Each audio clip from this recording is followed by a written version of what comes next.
সারা দিন ধরে বৃষ্টি হচ্ছিল। মনে হচ্ছিল আকাশটা যেন নিজের সব কষ্ট নীরবে পৃথিবীর বুকে ঝরিয়ে দিচ্ছে। এই বৃষ্টির মাঝেই এক কোণে বসেছিল ছোট্ট একটা কুকুরছানা।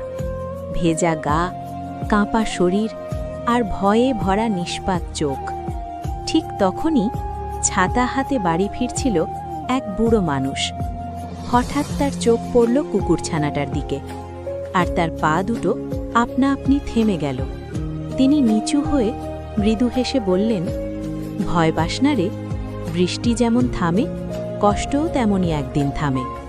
নিজের ভেজা বুকে তিনি জড়িয়ে নিলেন কুকুরছানাটাকে, আর সেই মুহূর্তেই বদলে গেল দুটো জীবন। সেই রাতেই কুকুরছানাটা পেল আশ্রয়, পেল ভালোবাসা, আর পেল একটা নাম, আলো। সকাল হলো, বৃষ্টি থেমে গেল, আর তাদের জীবনে আর কোনো দিন একাকিত্ব ফিরে এলো না।